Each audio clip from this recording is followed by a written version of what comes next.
Here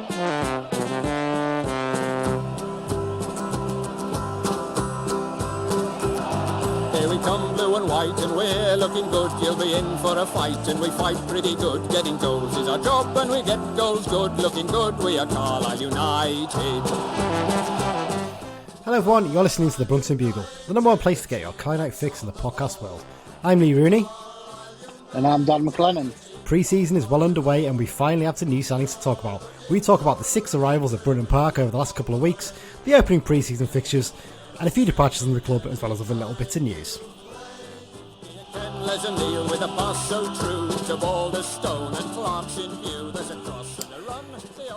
Yes, we're back. A little bit more of an extended break than we intended, wasn't it, Dan? I think we were hoping to get back at some point last week, but just time dictated and jobs and things like that. We just couldn't fit it in, could we? So. You mean you buggered off to Berlin? I buggered off to Berlin for 5 days, and then when I got back, to be honest, there hadn't been a huge... Well, there'd been a few bits happening, but it was then trying to fit it in around work and things like that. So we decided to wait a bit longer. And as it is, we've got quite a lot to fit in this episode, haven't we, Dan? It's been a busy few weeks, really. Having had that period of there's not much happening here, what's going on? There's been a bit of an influx over the last couple of weeks. So, yes, as we said, today's episode, we are going to be going through, I think we'll first off start with a couple of little bits of sort of general news, a little bit on departures. There's been a few of them from the club. And then we'll move on to the new signings and contract extensions, actually. We forgot to mention the intro, didn't we? Been a couple of good bits of news on that, especially one that came out today, actually, which was really good to see. So, should we get straight into it? Yeah. Yeah, right, let's get going then. So first up, other news. Talk about the kits, Dan. What a success they've been, haven't they? The bus seat and the fruit salad army are going to be out in force all season, aren't they? Because I think it's exceeded anyone's expectations, the sales in these kits, hasn't it? Yeah, it's been incredible, hasn't it? To treble last season's sale is unreal. Not to the taste of the Wimbledon commentator, though. No, it's getting mentioned. We talked about the fact that it got some really good press, didn't it? And then there was a comment about the fruit salad kit. There was 2 Carlisle fans in the crowd for that game. John Coleman's done a great little article on them, actually. And yeah, they spotted them in the crowd, and the commentator says, "Whose kit is that?" "Oh, I'm told it's Carl United's." Well, I hope they don't wear that every week, because they will be wearing it every week. Yeah. Away from home. Like I said, I keep saying it. I think it's the modern day deck chair. The more I see of it, the more I see how popular it is. Yeah.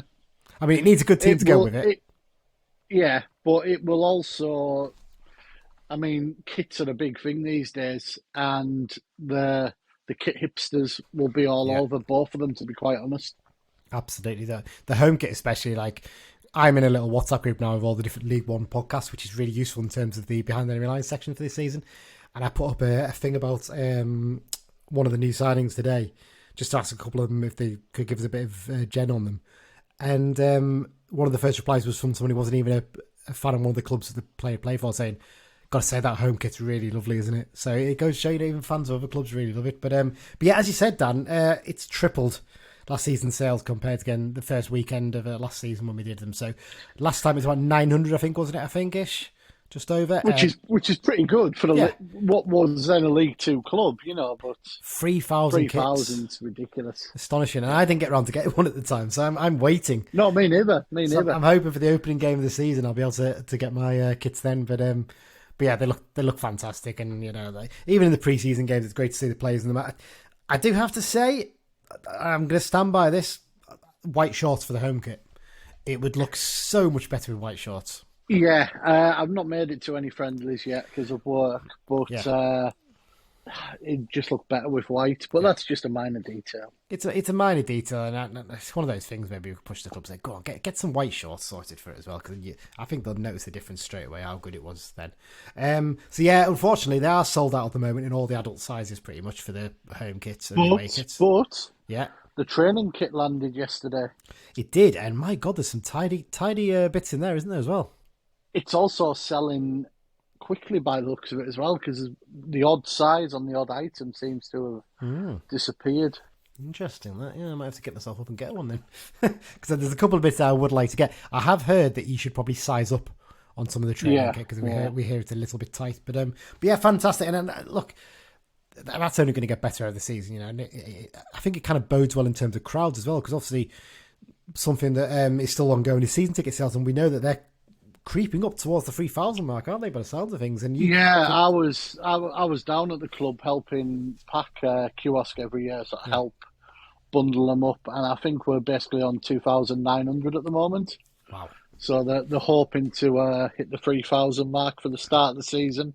There might be a few folk maybe waiting until the end of the month to buy them. You know, I mean, we've had an expensive few weeks with playoff games, Wembley, new kits, etc. So I mean, I had my first payment come out the other day for the direct debit for next season. You you have those couple of months off, and then you're like, oh God, it's starting again, don't you? So, yeah, I understand you can still use a direct debit, but you have to pay your first month up front when you buy it. Yeah, that makes sense. So you could go down next week, buy one, pay the first month, and then set the direct debit up to start in August for the other 9 months. So that option is still there if anyone thinks it's a big chunk to pay at once. Yep, definitely. And I've been doing it for the last 7 or 8 seasons now, and it's one of those things you just don't notice it, because compared against what you'd pay for a match ticket on the day anyway, you're getting really good value. So I couldn't recommend the direct debit option enough. You know, I know you have to pay an extra £10 for the direct debit, but that extra £1 a month again, it doesn't make that much of a difference in my personal opinion. To be fair, there, but there you go. Right, shall we move on to talk about? Is there any other news I've missed off the fit running on? Because I've put this together today. And because it's been so long, I kind of feel like, have I missed something? I don't think I have. I think I've covered all the other news bits before we go into like departures and arrivals now. You're going to tell me I've missed something, aren't you, probably? I can't think off the top of my head, but no. We'll see. Well, someone will tweet us. They always do. Right, departures. The first up, Dan, it's not a player, it's a coach. So this one came a couple of days after we recorded the last episode, didn't it? Paul Gerrard has left his role as a goalkeeping coach. A little bit of a surprise one. By mutual consent, it seems like he had a 1-year contract and they just didn't get around to agreeing a new one, and they both just decided to go their separate ways, haven't they? So Paul, obviously, you might remember, came in just after Simo was appointed to take on the goalkeeper coach role. Did his sterling job, I think it's fair to say, isn't it? When you look at how well Thomas Holy did last season, how much he improved during the season as well, actually. That's something that kind of goes missing a little bit sometimes, isn't it? The fact that aspects of his game got better and better after he made mistakes as well, especially they worked hard in it. So, I mean, the clean sheet record speaks for itself, and goalkeeping coaches these days generally are also set-piece coaches, aren't they? They tend to focus a lot on that quite often, and, well, we were great at set-pieces, so, you know, that shows, again, another valuable part he had to the game. Paul's moved on. Obviously, wish him all the best. You can't argue his record, 1 season promotion, but there you go. Simon Smith has stepped into the role temporarily. He's actually due to retire soon. He's just left Newcastle, and he's just doing this as a sort of helping out for a month, isn't he, during pre-season?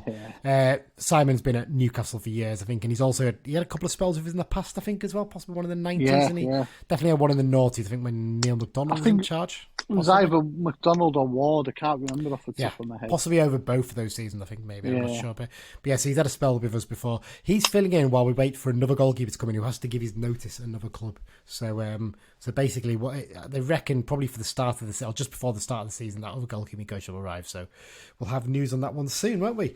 Let's get on to the first of the player departures then.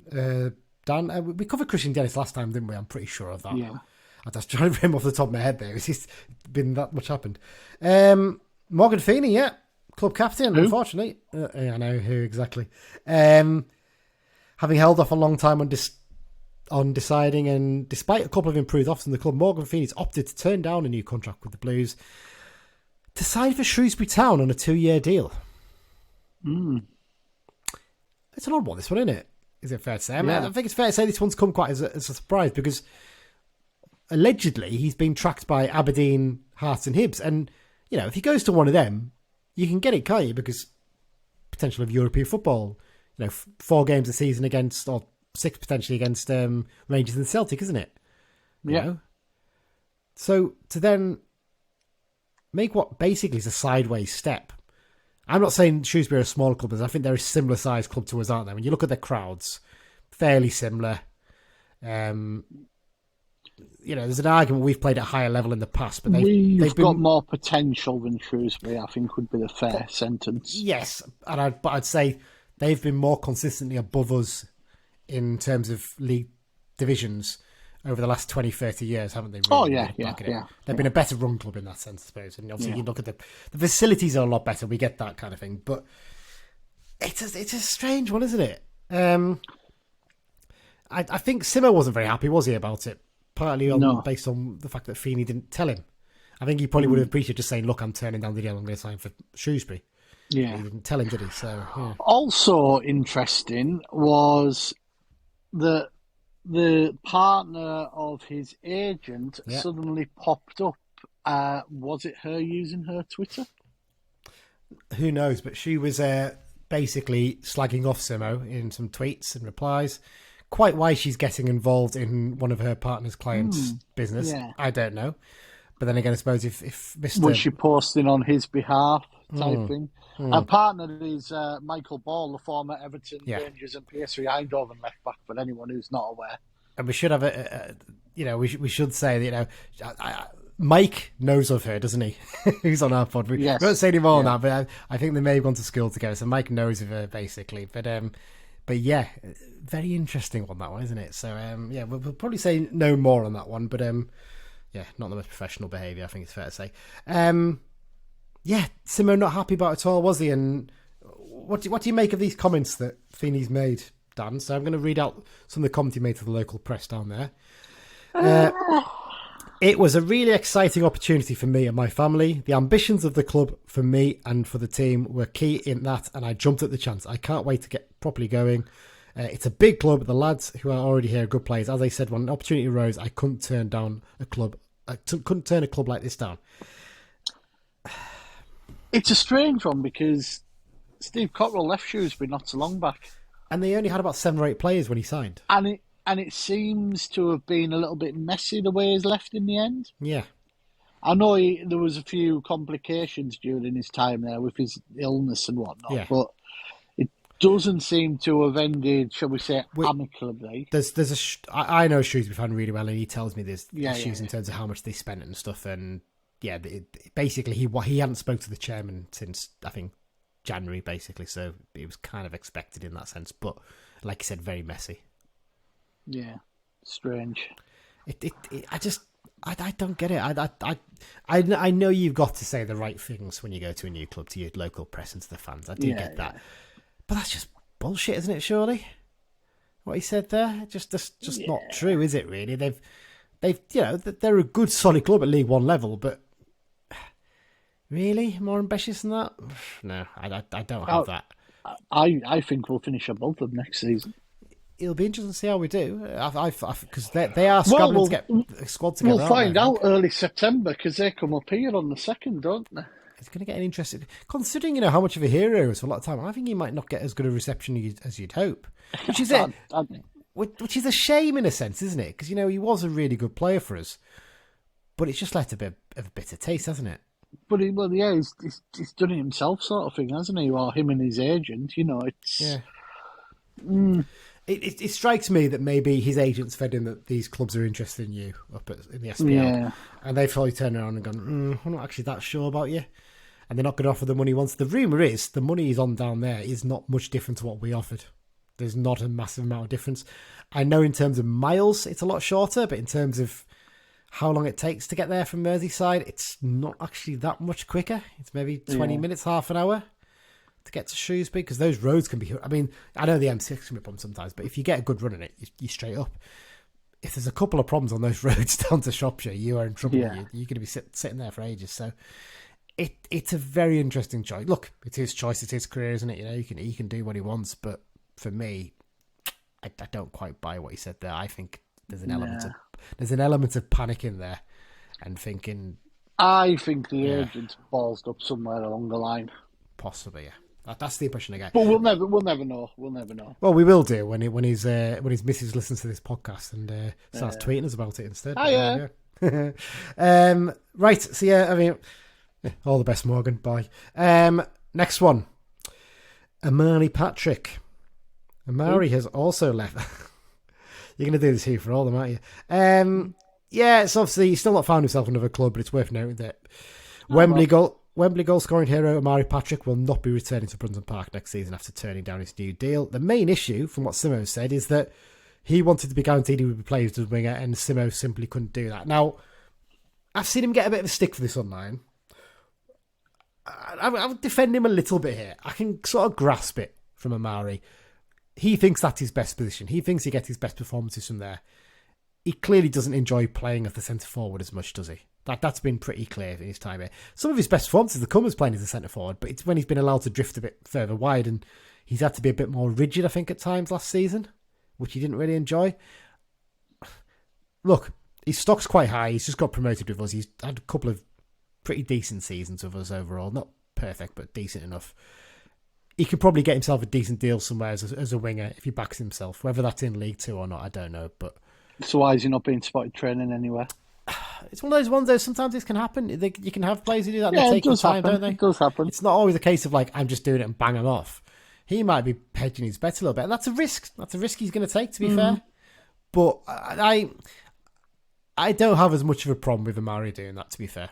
If he's been honest and say, that's what I want to be guaranteed players wing, and Simo says I can't, I think he may have destined himself to the M25 conveyor belt.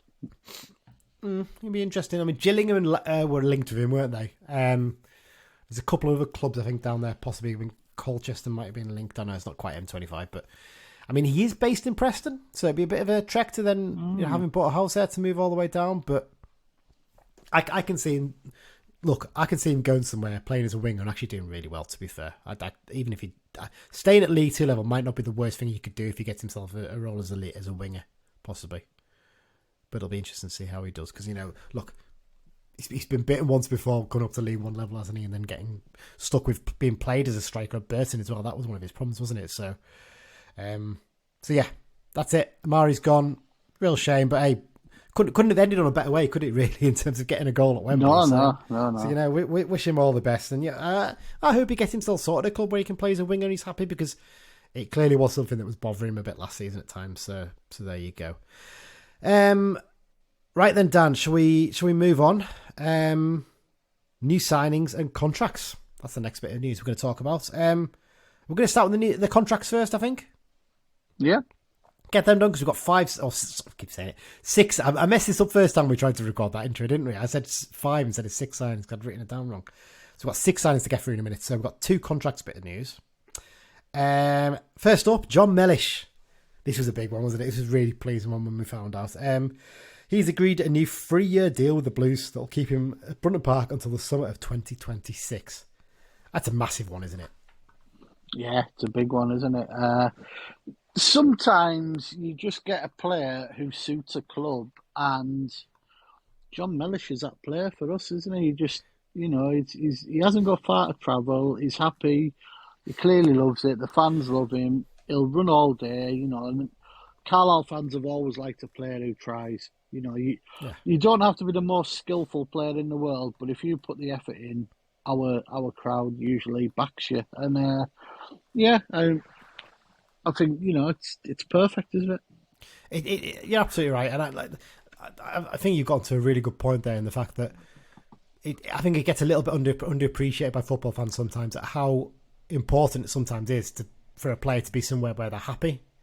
It's not always chasing that move up or chasing the move to somewhere better. Sometimes actually staying somewhere where things feel good to you is a good thing. I mean, anyone who read his interview on the club website, you can tell how much he loves being here, how much he loves playing for the club, and how he basically just wanted to get it sorted, didn't he? It wasn't a case of like he's thinking, I don't know about getting a new deal. He was just like, yeah, let's get it done. It's going to take him up to 8 seasons with us, isn't it? Basically, which is like incredible when you think of the fact that he was close to being released as a centre back, wasn't he? In that first season. Yeah. Beach decided to take that punt on him as a midfielder, which, worked in the way Beach played the system. Simo's come in and gone, you're a centre-back. Put him there, but you're going to play like a midfielder at times. And I might even play in midfield sometimes. And he's just, every challenge that he's had to face, he's stepped up to it, hasn't he? That's one of the key things about Big John. Yeah, he's what's the word? I don't know if it's versatility or another word.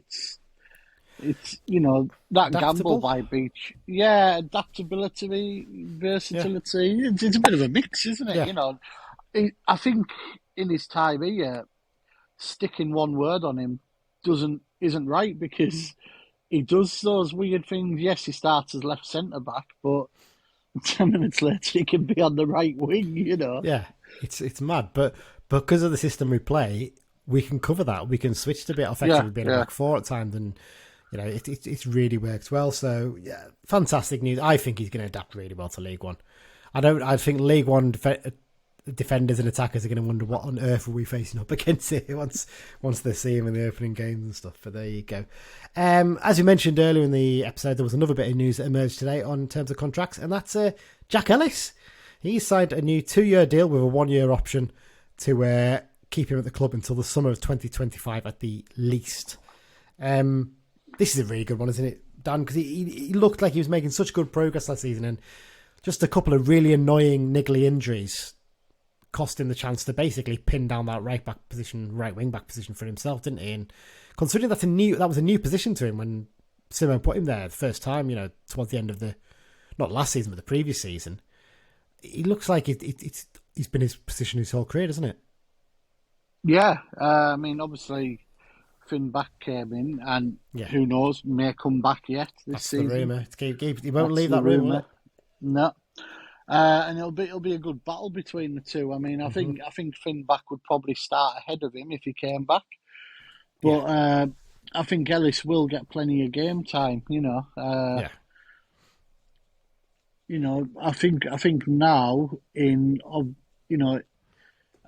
I don't like saying it because there's nothing confirmed or anything, but if it is Back and Ellis on the right and it's Armour and Robinson on the left, you've got faith in Robinson and Ellis to come on as subs, whereas maybe at the start of last season, subbing your wing back wouldn't have happened. No. Whereas now, I think Simo will have a bit of faith. If wing backs have off games, if a wing back has an off game, you can bring on an Ellis or. And you've got to be realistic with we're getting ahead of ourselves here because we're talking about Robinson already. But with Armour, he played pretty much every minute of last season. He's not going to do the same again this season, realistically. It's a higher level. You then expect him to have almost 2 full seasons of playing every minute. You're probably going to have to switch him out a little bit more and maybe sometimes bring on Robinson for a bit of fresh legs. Yeah. And because he's a permanent signing now, he's part of the furniture, it should be a lot easier for him, shouldn't it? So yeah, I think it makes sense in terms of Ellis staying long enough so if we can get back in as well. It'd be great. So brilliant stuff that Jack's signed and extended, and it's just nice to see us be proactive on these things, isn't it? Yeah. That has been such a big positive for me. The more I think about it, because you think previous season we just leave almost every contract to the last minute, or we just wait until the end of the season. What we're doing right now is saying, right, you are actually a strong part of the squad, or you're a young player who's really developing and working hard.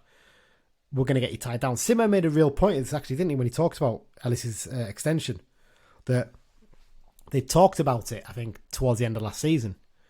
But because we've been so busy in terms of other contracts and getting players signed up and stuff, that he'd completely forgotten about it. It was only when he went to the boot room to get his boots, Simo, and he spotted Jack getting his boots. He's like, "Oh man, we need to sort out his deal." Actually, and he said to him, "Are you still wanting to stay? Do you want a new contract?" And he obviously Jack was like, "Well, yeah."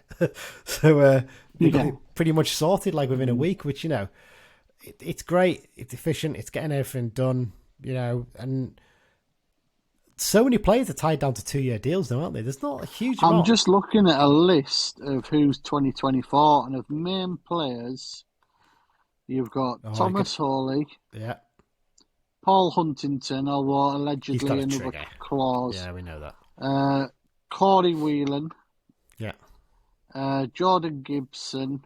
Joe Garner, be one, yeah. Owen Moxon, Joe Garner, and Ryan Edmondson.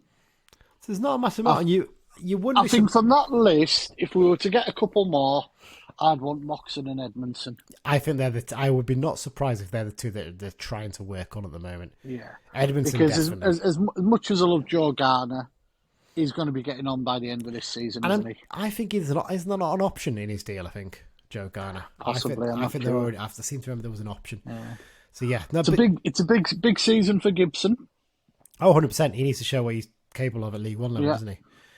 And then after that, it's only really likes of Kilsby and Nugent Yeah. and Breeze.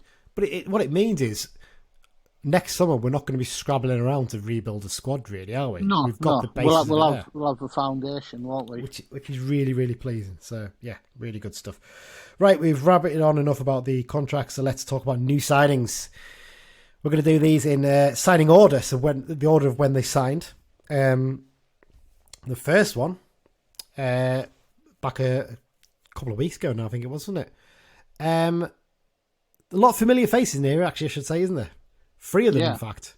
The first 3 were all players who were on loan last season. Yeah. First up, Jack Robinson.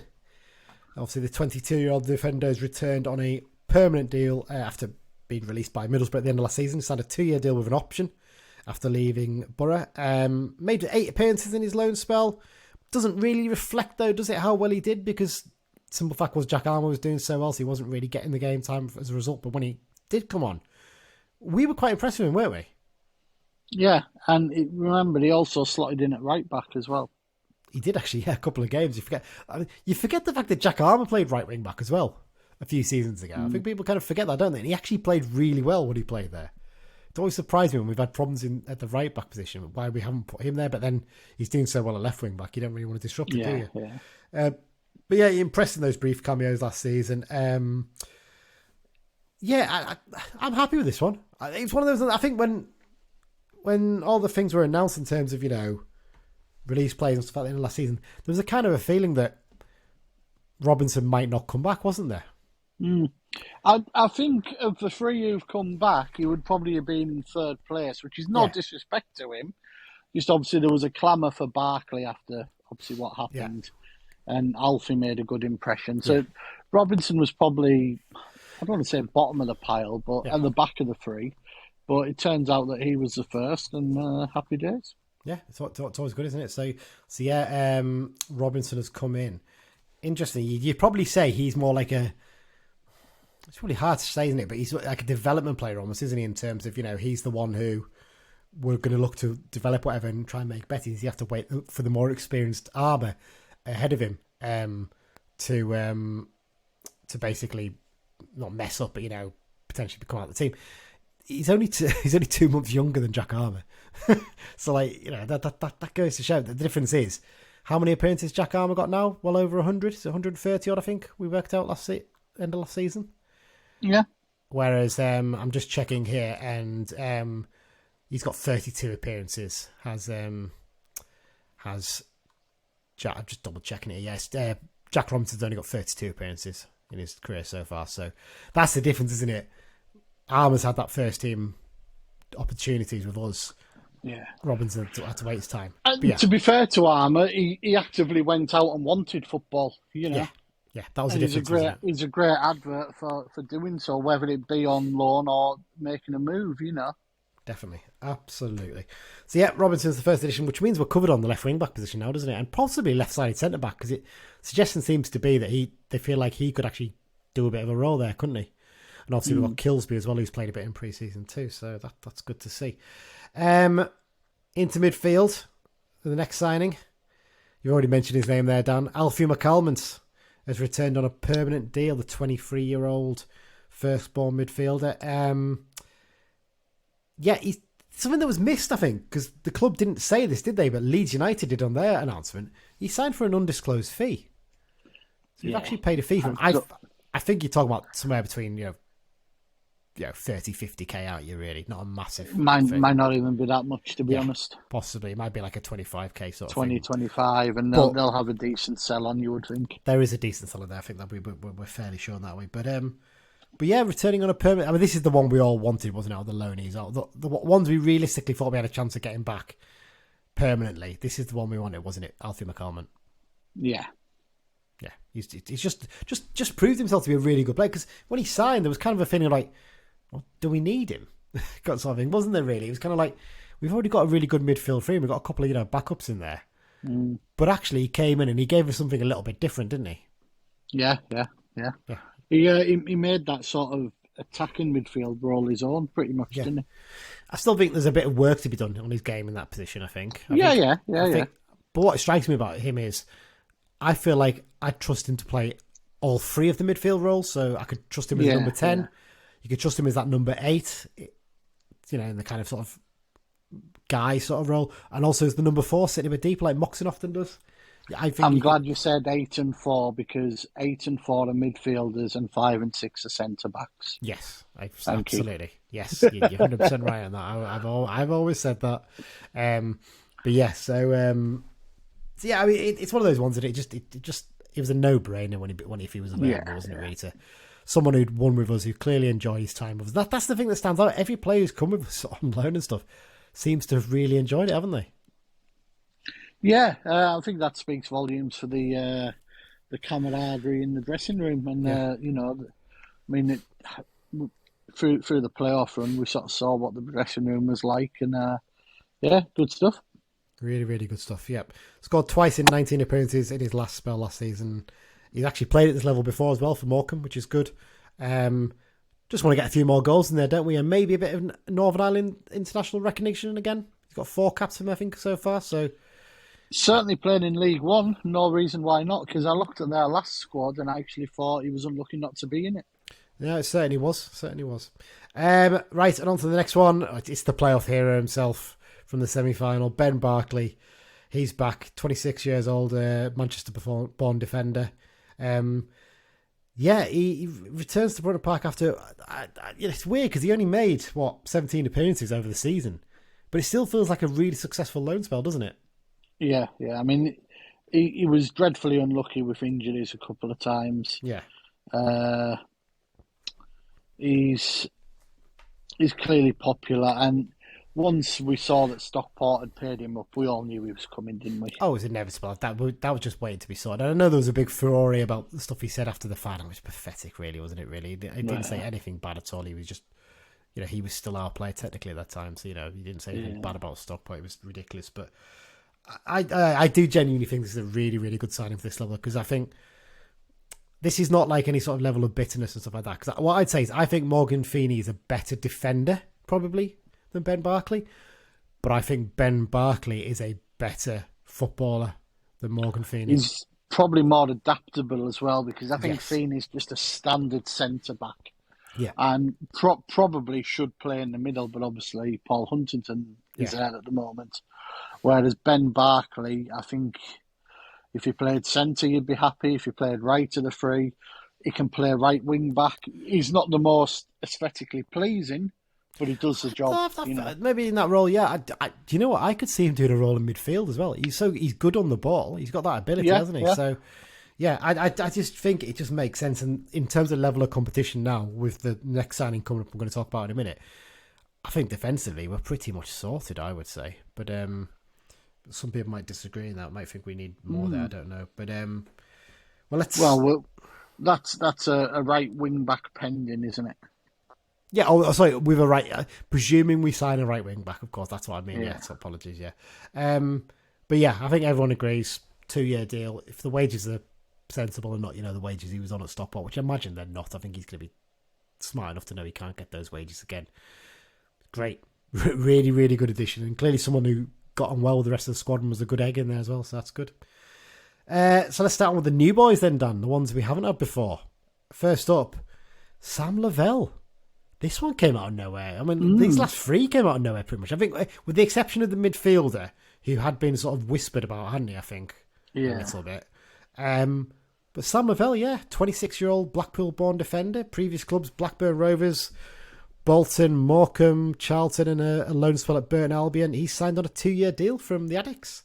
It's not a case of he was out of contract or he's been paid up. I think basically just a case of they just said he can go for free if you get a deal somewhere else, didn't they? So he signed for us. Really good player, it's one of those ones I didn't think maybe we needed a player like him, but actually when you think about it, in terms of strength and depth, it puts us in a really good position, doesn't it, for this season? Yeah, definitely. When he was at Morecambe, and he actually 2 years ago we knew he'd be leaving there, he was one that we sort of went, I wouldn't mind him. Yeah. 100%. And I can always remember, I think he's quite good mates with former Blue George Tanner from his time at Morecambe. Yes. They seem to talk on each other's Instagram a lot, etc. And I think JB Devitt might be quite good mates from as well. I don't know where from. Possibly. I'm not sure that. Yeah. He was young when he left Morecambe and he was captain there. He was only about 22, 23 when he left Morecambe, and he's went to Charlton, manager changes and that stuff changes. And I think this could be a good move for him because he's from Blackpool area. He's coming back up north. He'll fit into a car school, no bother at all from that area. And, Yeah, because they've lost a few players in that car school down the way, like Dennis and Feeney and a couple of others, I think. And actually, they've had a few additions, though, haven't they? Because there's one more coming up as well who's from down that way. But you've also got Sam Lavelle, and obviously Barkley's going to be back in there again. So that's a good thing for team spirit as well, I guess, in that sense. But yeah, Lavelle, interesting, the reports from the pre-season game at Annan was suggested that actually he looked a very good addition from the people I'd spoke to. They said they were quite impressed with him in that game. Should note, we always knew he was a good player, didn't we? Because if you go back to the 2020-21 season, when 442 asked us to nominate our 5 best players in League Two that season, who was one of the names in there, Dan? Yeah, Sam Lavelle. Sam Lavelle. So we've always fancied him as a player. So, there we go. The Brunton Bugle oracles that we are. But yeah, 2-year deal. Pretty happy with that. Good experience addition to the defence at a decent age as well. Up next, Dylan McGeek. That is how you pronounce it, I'm pretty sure, because I think James Phillips asked him on the interview on BBC Radio Cumbria, how do you pronounce it? And he's obviously had many different ways of saying it, but it's Dylan McGeek, apparently. So are you happy with that, Dan? Yeah, exactly what we needed, probably, with his age and his profile. It was interesting. Last season, he didn't actually join Forest Green until about November. Yeah. Yet he was still their player of the year, which, don't get us wrong, they had a terrible season. But for him to stand out in his 25 games, he was obviously Did he end up as captain as well? I think. Possibly, yeah. I think Duncan Ferguson, when he came in, made him captain. But, he's had a pretty solid career. Aberdeen, Hibs, Sunderland. And I was talking to a mate from up the road, and he said he's a great little footballer. Injuries have just not made him quite reach possibly the level he could have been at. But, he's one of those. He was talking about moving his family up and, he's from that central belt up the road anyway. So he's just another that seems to fit. He's got the experience. He's a bit of an older head. Again, he can probably cover all the midfield positions. Yeah. And it just seems the right fit, doesn't it? Yeah, and what I like about him is that his age, he's 30. Because we've got quite a young midfield when you look at it. Yeah. Moxon age-wise is one of the most experienced in there, but he's not that experienced, is he, at this, in English football. And, McGeek's got a decent amount of experience down this way. He's got a bit back in Scotland, obviously. I really like this one. At first, I was a bit, do we need another midfielder like that? I'm just looking at the ages here. Alfie's 23. Yeah. Callum Guy's 26. Owen Moxon, 25. Taylor Charter's 21. Yeah. And Kai Nish will be 18. Harris is 23, So, just that little bit more now. That's no disrespect to the amount of games that the likes of Callum Guy's played, but, you've got someone who's been even more around the block.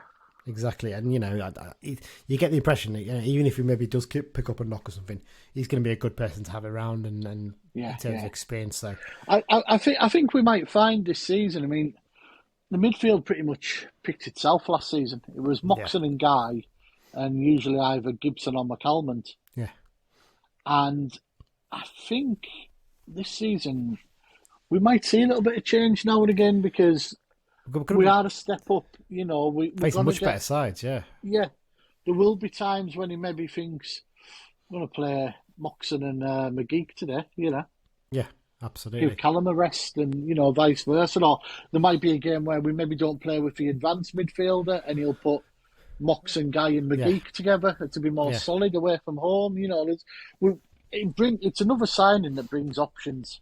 Yeah, absolutely. Well, let's move on to the final permanent signing so far then, Dan, and that's Danny Butterworth, 23-year-old Manchester-born forward. Began his career at Manchester United quite a young age, but then moved to Blackburn Rovers. I wonder if I imagine he probably would have been at Blackburn. There'll be a bit of overlap with Lavelle there, possibly. I think. Possibly, maybe. I think he joined Blackburn when he didn't get YTS at Man United. Yes. So when Lavelle would have been 16-year-old. So Lavelle would have been 3 years old as a professional, around about the same time. Yeah, I'd imagine. Yeah. So yeah, Blackburn Rovers, Fleetwood Town loan spell, and a Port Vale loan spell last season. He's already had those 2 loan spells at League One now, which is encouraging as well, isn't it? I know the first thing I think a lot of people thought when they saw the signing, they go and look at his Wikipedia page, something down there, and see what does his record like. Yeah, it doesn't look great in terms of goals, but I'm not sure that's the kind of striker he is or what he's been brought in to be. Really? No, I mean I think also on his wiki it says something like prefers to play off a target man. Well, you would imagine Ryan Edmondson will start as a target man. Yeah. And if he's comes off or he's injured, Joe Garner. So if he likes playing off a target man, he's got 2 bloody good ones there to play off. Exactly. But he's also another who can drop and play at 10, or you can play a bit wider if you go to a 3 up front. He's one of those, you know, similar to the likes of Gibson, who can play 2 or 3 positions. Yeah. 3 goals in 31 appearances in League One for Port Vale last season. Port Vale fans, quite a few of them seem disappointed they didn't get him permanently, don't they? If you go and look at the comments. I've spoke to a couple of mates down Blackburn way, and I saw some Port Vale fans, and I think the only thing that he seems to be missing is just that bit of consistency. Yeah. And if anyone can drill a bit of that into him, it's Simo and Gav, isn't it? Yeah, and then maybe that's where it's good to be a permanent deal for him. Where he's at a club now, where he's settled and this is the club where you've got to similar to Ryan Edmondson. I mean, I think I said last time, I think Edmondson potentially could have a very big season. You know, he's properly settled now. He looked very comfortable in Tesco the other day buying his shopping. I didn't bother him because he was looking at some product and, you know. Yeah, I'm gonna tell you something here, Dan. At least one of our listeners has told me they find it alarming that you have no loyalty to supermarkets and are just in different supermarkets all the time. Oh, I've got various reasons for different supermarkets. I know, but like they hang on. What kind of oddbod keeps a track of my supermarket? Oh, you'll have to wait and find out. But your lack of loyalty to a supermarket astounds them. But I'm Tesco Old Swan loyal. But there you go. You're right. His consistency seems to be an issue. A very good dribbler of the ball though, from what we hear. And I went on the Port Vale forum and someone said, was he that bad second half of the season? Was it just our pudding of a pitch? Well, that encourages you because you think, well, he's going to be playing on a carpet at Brunton Park. So at home at the least, he should be quite good. Whether he is or not, we'll have to wait and see. But there you go. So that's the signings all wrapped up. There are 2 trialists in the club, aren't they? The club haven't named them, but everyone knows who they are, don't they? Yeah, it's the usual fun and games when it's a trialist. Yes. We understand, I think is the correct term, that it is Dan Langley, ex-Newcastle, and Stephen Walker, ex-Middlesbrough. Yeah, Walker was one of the goal scorers against Annan, which we'll talk about briefly in a minute. And he also played England age groups, which is possibly where Simon knows him. Yeah, he seems to be one who's just lost his way a little bit, isn't he? I think the clubs he's been on loan at have all said he looks a really good player, but I think every time he's gone somewhere, he's got a little knock or something, and it's just not quite worked out for him. I think the Crew fans especially were impressed with him, weren't they, for his loan spell there? I could potentially. I mean, we've got 3 strikers now. We've got Edmondson, Garner, and Butterworth signed today. I couldn't remember his surname. I think we will probably see a young lad in from a Premier League team. Yeah. But given Simo likes 2 on 2 off, you've got to allow for injuries, suspensions. I wonder if Walker does enough, if he'll maybe get that 1 year with potential option as the 5th striker type thing. Like incentive to say, all right, show us what you can do. Yeah, And let's see how you do. And if you do perform well, there's a second year with better wage type thing, you know. I'm just looking at his wiki page. So he's a striker / attacking midfielder. So again, he gives you another option, a different role. He spent 7 years in Middlesbrough, only made 7 first-team appearances for them. But in that time, he had a loan spell at MK Dons, 7 games. Then, that was in 2019. Then in 2020, he had a loan spell at Crewe, 6 games, 1 goal. Then in 2020-2021, he went back on loan to MK Dons and played 12 games, 2 goals. Then he came back and went to Crewe for 6 games, 1 goal. And then last season, he went on loan to Tranmere, but I think he got a bad injury quite early on in that because he didn't make a single appearance for them. So something obviously, it wasn't even last season, it was the season before. So something obviously happened at Tranmere that didn't quite work out, which is a shame for him. So that's the 2 loaned. We don't know. Langley's just a goalkeeper, isn't he? Basically, I think he's had a loan spell somewhere. Was it? Let's double check this now. Was it Ashington or somewhere? I'm just looking it up now. Was it not? It might have been Gateshead, actually, possibly. Did you know? There's a couple of them. And he hasn't got a Wikipedia page which tells you what you need to know. No, he had a loan at Gateshead and a loan at Spennymoor Town. So he's had a couple of loan spells out. Yeah. At clubs at similar-ish level. Looking at it, he's got fair play. He's got about 25 appearances in the National League and National League North combined, basically. So not too bad, really. A little bit of experience there. He's one who's, potentially there. You're thinking if you get him in, you can send Gabe Breeze out on loan for half season, can't you? Yeah. Well, Gabe Breeze has already played for Workington. Yeah.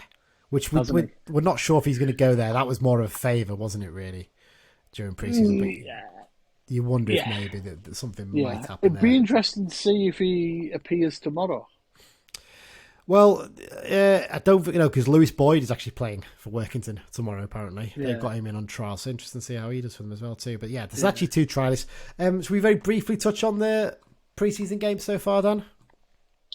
Yeah. Neither of us went to them, but we will. No, we'll just brush over them very quickly. Obviously, the first game was at Annan. Tough game, 2-1 win. Full house, 1,750 there for this one. And the rest. Sorry? And the rest. And the rest, yeah. Annan actually took the lead in this, didn't they, early on?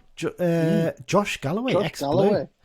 Yeah, ran through own goal and slotted away nicely past Thomas Holy. Bizarrely, Josh Dixon was listed as a trialist, despite apparently having signed for them. Yeah, that was a very odd one, wasn't it? Because I'm looking at the team sheet, and he wasn't actually listed, was he? It was a very, very weird one, that one. I wonder if it's to do with maybe Scottish registrations or something. Or... Yeah, maybe I hadn't gone through yet, I don't know. But he got a good hour or so, didn't he, under his belt there, I think, for them, and he seems to have done quite well there so far. Good luck to him. Yes, so they had that lead up until the 83rd minute when Jack Armour scored, and then Stephen Walker, the trialist, scored in the 90th minute. A really good test by the sounds of things, and that's something we've sometimes lacked in these early pre-season games, haven't we? Yeah, I always think of the local games, we should sort of play Penrith, Workington and Annan, and obviously we can't play Penrith this year because they're getting pitch work. They're actually not playing at home till mid-September because they're getting a 4G put in. Yeah. Annoyingly for them, they've got about 2 home cup draws, so I assume they're giving up home advantage in those. But would you not want to alternate between Penrith and Carlisle City? You could argue that because of the same level, aren't they? Yeah. That's or you could, if you had the players, you could send a team to each, couldn't you? You could, I suppose, if we've got a bit higher, I guess, but there you go. But I agree with you. I think Annan makes sense to play them now because they're at Scottish League 1 level. It's a good standard. Yeah. Maybe even try and play Queen of the South every now and then as well. It'd be a nice little trip to go up to Dumfries for the day too. But there you go. So that game, pretty straightforward. Even more straightforward. Gretna 0, Carl United 7 in the second game. Similar setup, wasn't it? 2 teams in either half. Sam Lavelle missed this one. Sorry, go on. Yeah, I think he just went down to tidy up odds and sods down in London. But Gretna are probably too low a level, to be honest. I actually think Penrith and Carlisle City would beat Gretna at the moment. Yeah, and to be fair, this was done as a favour, wasn't it, basically? Because they'd done well for us. We use our pitch a bit, don't we? Yeah, so which is fair enough, I think that's the right thing to do in that situation. But the goal scoring was done by the 57th minute. I'm not saying we took our foot off the pedal, but clearly didn't have too much of a go after that in comparison. First half goals from Joe Garner, Jordan Gibson, and Jack Robinson. Robinson's goal was a lovely little move. If you've seen this on the footage from the game. Alfie McCalmont. Roman Park, he scored first year YTS, appeared in this one. Second year. Is he second? Sorry, apologies. Second year YTS. We're going into second year. Right, you're right. I do apologise. Kai Nugent got a goal, and then the next goal was an own goal, the 7th. Pretty straightforward in terms of that sort of thing as well. Couple of things that sort of stood out from this is a lot of people saying how well Kai Nugent stood in these games. Seems to be impressed. So I still think, I think you made this point, didn't you, Dan, that you've done quite well against Gretna and Annan. Maybe a loan to Annan or maybe a loan to Workington again would be a good idea for him first half of the season at least. Yeah, he's not going to walk straight into a League One sort of midfield, etc. Well, you look how well stacked we are in that area as well. Yeah. I think if he goes to Annan, it's an international loan and he wouldn't be able to come back till January, whereas Reds, you can put a recall clause in sort of thing. So yeah, absolutely.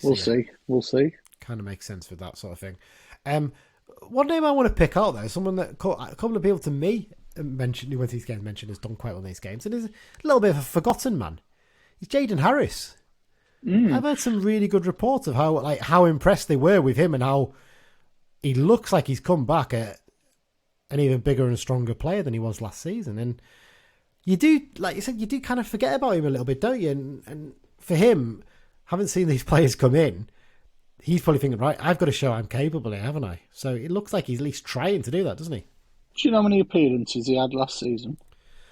It's more than you'd think, isn't it? Yeah. Is it 18? 24, including cups. Well, so does that include the cup that we don't talk about? Yeah. So 21. Yeah. But no, in all seriousness, even if you took those cup ones out, 21. Nearly half the games. But how many of them are like 10, 15 minute appearances from the bench? That's the problem, isn't it? Yeah. It's difficult for him. Yeah. It's one of those ones, I feel like if come 2 weeks into the season, you think to yourself, he's not really breaking in at the moment, we've got to get him on loan spell for me. I want him to be going playing games because I still think there's a good player in there. I think there's a very raw player in there right now, but he's got all the right attributes. He's a big, strong, physical lad. We've seen that. And, there is some, the way he can drive with the ball is quite impressive. We just need to polish, a bit of the rough edges on him. I think it's fair to say. But, good on him that, he's actually shown a bit in pre-season, and that's what you want to see, isn't it? If you go back and watch the footage of the Stephen Walker goal, the trialist goal against Annan, there's a lovely no-look pass in there as well, isn't there? He just sort of gives the eyes if he's going to play out wide and then just plays it central. Nice little move from him there. Ryan Edmonton's another one, actually, I've seen a few people mention as well. Not scored yet, but everyone's saying his link-up play is so good in these games. And that's what we want to see from him, isn't it? Yeah, definitely. He's got a chance to be the main man this season, hasn't he, in that role? And I'm sure he's going to try and take it. Right, that's enough about the preseason games. Neither of us are going to Workington either. So no. We might rely on... What we might ask is if a few of our regular listeners who are 60-second reviewers can send in some reviews from Workington on their thoughts on that game. That'll be really much appreciated for the next episode. I think you're going to go to the Newcastle under 21 game, possibly, did you say? Should be, yeah. And obviously I'll do Dundee United. Yeah, I'm 50-50 on Dundee United. I'm up for it, but I'm a little bit put off by the cost, if I'm honest. £18 for a pre-season game is a bit much for that for me, in my opinion. I probably will go to Charlie, though, because it's, it's only about 45 minutes up the road for me. So. I'm in Amsterdam, so I can't. I bet you actually gutted about that as well, actually, because you'd probably want to go to Charlie, wouldn't you? Be a good look. It's a nice little ground. We went there a couple of seasons ago. I've been to watch Charlie versus FC United before. Yeah. When I was on a course in Wigan once. Yeah, good stuff. So we've relied on 6-second reviews for the Workington games. If you can get some of those in, that'd be really appreciated. Right, it's time for the bit that you've been dreading a little bit, Dan. Because let me see if the rustle of the paper works. Over 50 entries in this week's X-Files section. Bloody big one. We've got a lot to cover. So next summer we will make a list of these as they come in. Yes, we didn't do that. We kept them in the WhatsApp chat, and poor Dan's had to sift through it this last couple of days to try and work out exactly what we talked about with Bevan. So don't go too quickly, because I might want to chip in occasionally, but I won't always. But let's. I'm going to tidy up a couple of released players first. Yes, go on. Nathan Buddle got released by Blythe after 300 odd games. Not very well, was it? No, they literally didn't even say bye and thanks, and then someone who'd played about 12 games to them got loads of coverage. It was very strange. Yeah. But he will be mentioned again shortly, which is maybe why. Charlie Birch left Workington. He's going USA bound. College course, I think. Some sort of college scholarship type thing. I think it's a scholarship with some coaching thrown in and things like that, and playing for a team. So that's, you know what, if you're that age, you play non-league football, you're a young lad. Most of these lads get mentioned again in the next part. Rowan Steele and Charlie Barnes left Annan. Yeah. They seem to share right back for a bit there between them, but they're both just that level up, maybe not considered good enough. Mo Sagath left Dagenham. The king of Kissimmee. Yeah. Rod McDonald turned down his deal at Crewe, didn't he? He did, and he will get a mention in a minute, I'm sure, as well. As did Max Crocombe at Grimsby. Yeah. That's a release tidied up. Right, I'm going to do signings next. There's 30 of these in total. Right. I pretty much got them in date order. Maybe not quite, but this is the order that were in the WhatsApp.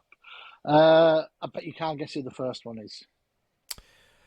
I'm trying to go back. I'm trying to rack my brains now, because it's been that long since we talked about signings and X-Files. It's longer than the 3 weeks since we last recorded. We certainly go up and down the divisions. First up, Courtney Meppen-Walter. Oh, yes. Has signed for Guiseley. Yeah. Has he not been there before? Well, has he not been there before? I feel like this is his second spell with them. Possibly, but he's a hell of a unit now. Oh, he's a big lad, and he owns it as well. If you follow him on social media and stuff, it's funny, to be fair.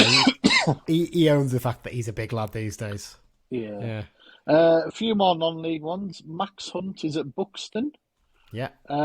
Josh Gillies, West Auckland Town. There's a name from the past. We haven't mentioned him for so long. No. Cameron Salkeld signed for Darlington. I missed that one altogether, that one. Yeah, it was in the chat. Yeah, because he'd been playing up in Scotland, hadn't he? Yeah. Jack Stacey went to Norwich. Good, solid move for him. Ben Marshall signed for Darwin.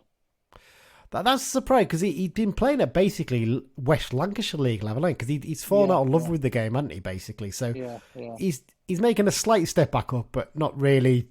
Still at a level where you can enjoy it, probably, I guess. I know we've mentioned him before, but it's definitely worth watching out the podcasts with him on YouTube and whatnot. Yeah. Jordan Musto is also gone to Darlington. Rod McDonald went to Harrogate, didn't he? That's not a bad move for him, I think, to be fair. I think he'll do fairly well there. I think it's a good signing for them, I think, as well, because he had a very good season last season for Crewe. So yeah. Joe McKee has gone to Peterhead. Sean Brisley is at Alfreton Town. God, is he still going? God. Yeah. Nathan Buddle went to Ashington. I wondered if there was a bit of Blythe-Ashington rivalry here. Well, yeah, they're very local, aren't they, to each other? There's a big old rivalry, yeah. Pat Brough, the rumoured Wrexham move didn't happen. He signed for Northampton. That's a good sign. That's a move for him. It's a good signing for them and a good signing for him, I think, to be fair. It's a good move. Yeah. Couple of year deal, I think, wasn't it?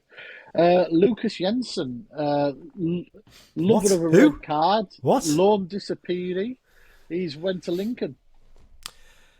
You know what? He's crafted a decent career out for himself, which makes you ask the question, why on earth didn't we play him when we badly needed a keeper at the time? Cole Stockton went to Burton, finally got his move from Morecambe after the relegation. I think that's a good move for him, actually, Stockton, I think, because that's the kind of club where he does well at. I think a bigger club would be a bad move for him, Jamie Proctor signed for Barra. Anyways, Rowan Steele has landed up at Carlisle City. Yeah, I'm surprised. I thought he might have gone somewhere like Workington, possibly, but there you go. Josh Dixon is at Annan, as we mentioned. Yeah. Lewis Alexandra has gone to Hyde United. It kind of makes sense here. I think that move to South Shields was never going to be like I'm permanently moving to North East. He's a Manchester lad, so yeah. Yeah, and he's also, is he a mortgage broker or something now? Possibly now, yeah. Something in that sort of thing. Yeah. Charlie Barnes has gone to Lancaster City. That's a good move for him, to be fair. You know, I think that's a decent level. Yeah. Joel Senior landed at Morecambe. We think that's a great move for him, didn't we? I think it's one of the clubs we said them, Accrington, Tranmere, somewhere around that area made sense really. So good move for him. Ebbsfleet with a double signing. David Amu and Hayden White. What a pair down the right hand side that'll be. I mean, how old are they both now? That's the question I'd first ask. I think Amu's only about 30, you know. Look, I'm going to 32. David Amu's 32. Hayden White over here is... That's not the Hayden White I wanted. Hayden White, the historian. Let me see. How old do you reckon Hayden White is? 29. 28? Wow. I thought he turned 28 in April as well. That's blown my mind. I was sure he was like older than that, but fair play. Reggie Lamb has gone to Braintree Town. It still winds one of my friends up that he is our record international appearance holder. Like, it makes him angry that how can someone like Reggie Lamb hold that for us? But, Sam Fishburne is Fleetwood under 21. I think he's done well to get that. I think he's got. Well. I'm not saying it sounds harsh, but I think he's lucky to get a move as good as that because he hadn't really done enough with us. But it's one of those ones. It's last chance saloon for him, isn't it? Oh, 100%. And I think it's one of those ones where they need to kind of pack their squad a little bit, don't they? As well, and the under 21s, and they're like, well, he did well at Carlisle first, and they took a punt, so there you go. Yeah, one of the bigger moves, Reece James back to Sheffield. He's been there before, hasn't he? Was he not there at the end of last season? Was he on loan there, maybe, or something? Possibly, I can't remember. I'll check that while we're talking. The previously mentioned Max Crocombe also went to Burton. Max Crocombe will be mentioned later again. Yeah, interesting. I'll just check it. Yes, sorry. He had a loan spell at Sheffield Wednesday last season from Blackpool. Yes. Mo Sagaf took the short trip to Boreham Wood from Dagenham. Yeah. Michael O'Halloran has gone to Dunfermline. One game wonder. Yeah. Adam Clayton signed for Rochdale. I think that's a great signing for them in that league. For National League level, yeah. He still looked a fairly decent player for Bradford when we played against them. Not so much for Doncaster at the start of the season. He looked a bit ropey against them, but looked good for Bradford. And I think this was last night, wasn't it? Jerry Yates has got a big money move to Swansea. Good move for him. Really good move for him, that I think. That's a smart move. Definitely. That is the 30 signings on my list. Wow. We've probably missed some. It's inevitable, isn't it? There's been that many, but there you go.